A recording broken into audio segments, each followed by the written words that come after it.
సిద్దిపేట జిల్లా హుస్నాబాద్ పట్టణంలోని మల్లెచెట్టు చౌరస్తా సమీపంలో ఓ ఇస్త్రీ డబ్బాలో ప్రమాదవశాత్తు షార్ట్ సర్క్యూట్తో మంటలు చెలరేగాయి. మంటల ధాటికి ఇస్త్రీ డబ్బా పూర్తిగా దహనమైంది. ప్రమాద సమయంలో ఎవరూ లేకపోవడంతో ప్రాణాపాయం తప్పింది. ఘటనా స్థలానికి ఆలస్యంగా చేరుకున్న అగ్నిమాపక సిబ్బంది మంటలను ఆర్పివేశారు. కార్తీక పౌర్ణమి కావడంతో డబ్బాలో ఇస్త్రీకిచ్చిన పట్టు చీరలు, బట్టలు పూర్తిగా దహనమయ్యాయని డబ్బా యజమాని ఉప్పర్పల్లి ఇస్త్రీ తెలిపారు. ఇక సుమారు ₹1,00,000 వరకు నష్టం వాటిల్లిందన్నారు.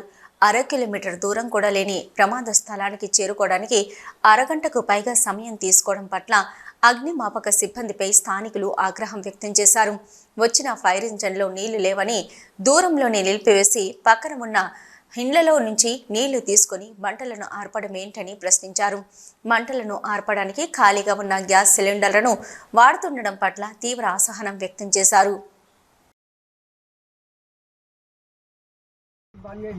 బంద్ చేసి 7 గంటల దాకా ఇన్న కూర్చున్నాం, ఏం లేదు. మళ్ళీ ఇక్కడ వాళ్ళు మంటలు లేవని ఇట్లా డబ్బా కాలిపోతుందని ఫోన్ చేసి ఉడికొచ్చినాం.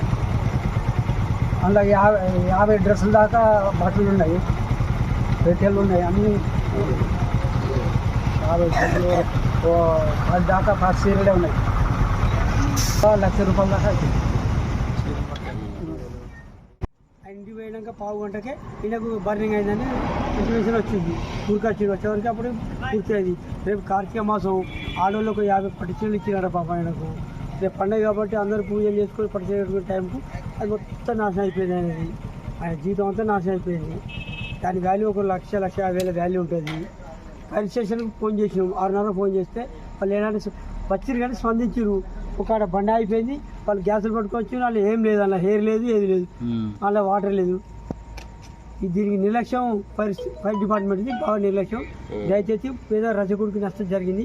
దీని తరఫున ప్రభుత్వం వారు ఆయనకు ఆర్థికంగా సాయం చేయాలని మా డిమాండ్.